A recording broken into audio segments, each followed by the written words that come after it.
Selamat pagi Sobat Teh dan Kina, berjumpa lagi di YouTube Pusat Penelitian Teh dan Kina. Hari ini Pusat Penelitian Teh dan Kina kehadiran tamu dari Balai Sertifikasi dan Pengawasan Benih Tanaman Perkebunan.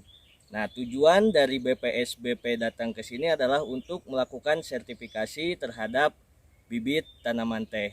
Bapak Ibu sekalian bisa lihat di sini terdapat bibit teh yang nantinya akan disertifikasi. Di mana tujuan dari sertifikasi ini adalah untuk memberikan kepercayaan kepada konsumen bahwa bibit yang disalurkan itu memiliki kualitas yang baik, sehingga konsumen itu bisa mendapatkan pelayanan yang lebih baik dan mendapat bibit yang baik pula, seperti itu. Mau lihat keseruannya? Ikuti terus saya.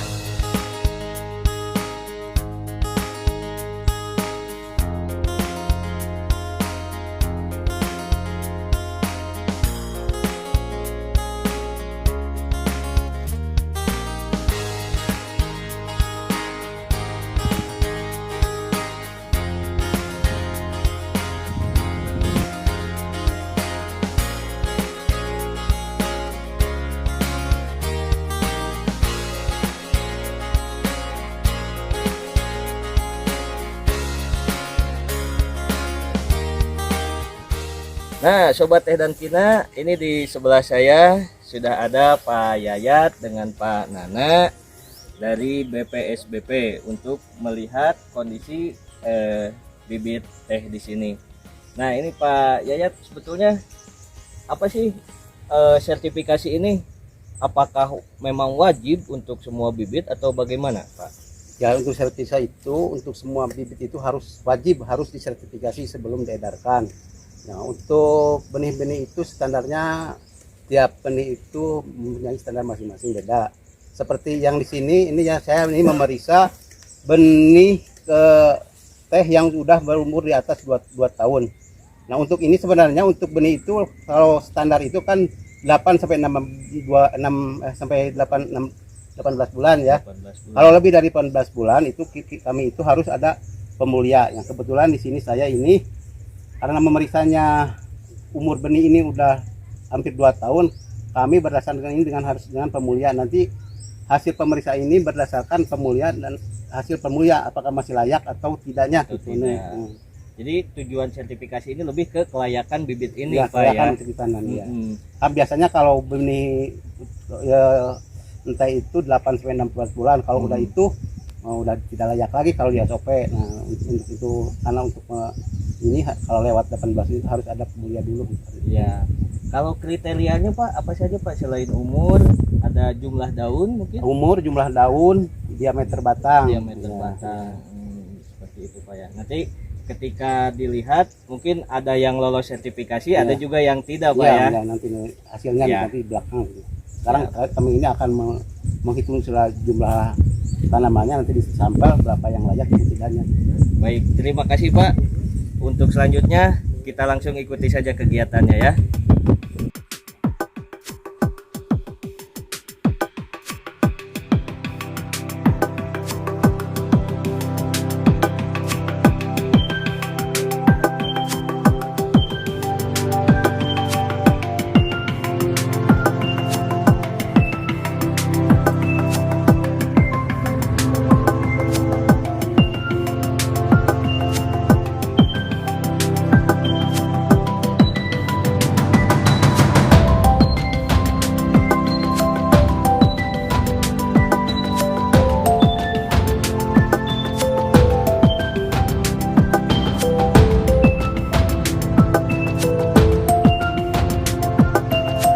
Sobat Teh dan Kina, bersama kita sudah ada pemulia tanaman teh Bapak Heri Syahrian.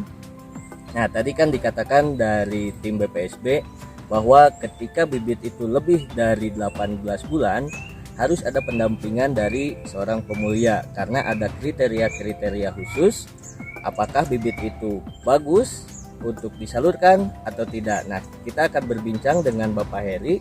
Kira-kira kenapa sih Pak memangnya bibit yang umur 18 bulan itu apakah ada kemungkinan dia akan jelek nantinya ketika dipindah tanamkan atau bagaimana Pak?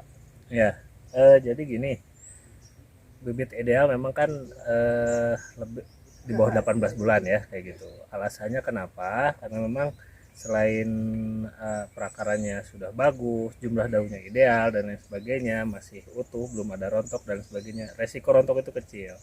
Nah, kalau lebih dari 18 bulan harus diperiksa lagi. Kenapa? Karena dalam teh jumlah daun di pembibitan itu penting. Nah, ini saya ambil contoh.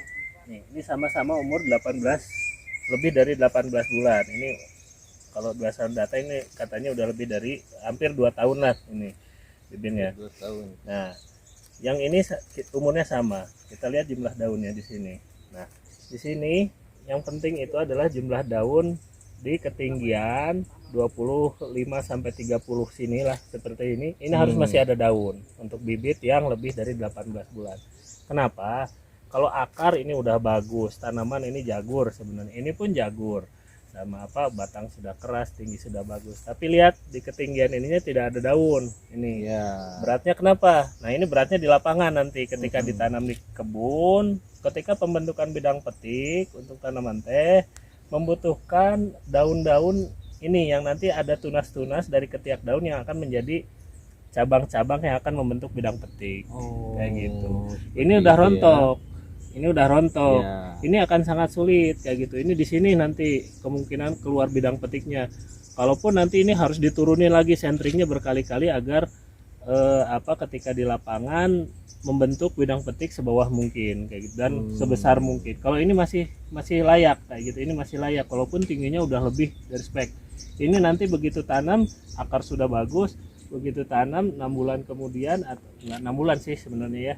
Ketika tanaman udah lilir itu udah beradaptasi sama di lapangan, ini tinggal langsung sentring saja. Langsung sentring. Dan di sini nanti masih daun Akan muncul lagi tunas-tunas muncul. baru ya. Betul, Tapi tunas ketika baru untuk ini, cabang utama. ketika disentring di sini Ini karena udah nggak ada daun, sulit untuk untuk ini dan resiko kematiannya tinggi iya kayak gitu ya ininya. Itu. Jadi seperti itu kenapa di atas 18 bulan ini harus diperiksa kembali sebenarnya. iya Masalahnya nanti untuk di lapangan adalah pembentukan bidang petik yang berat. pembentukan bidang petik. Baik, terima kasih Bapak Heri. Mungkin kita akan lanjutkan kembali untuk kegiatan terkait dengan sertifikasinya. Tetap ikuti kami ya.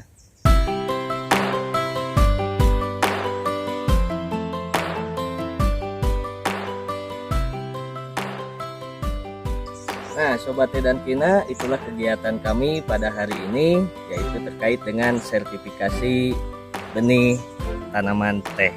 Ikuti terus kegiatan-kegiatan kami selanjutnya. Sampai ketemu di video-video selanjutnya. Sampai jumpa.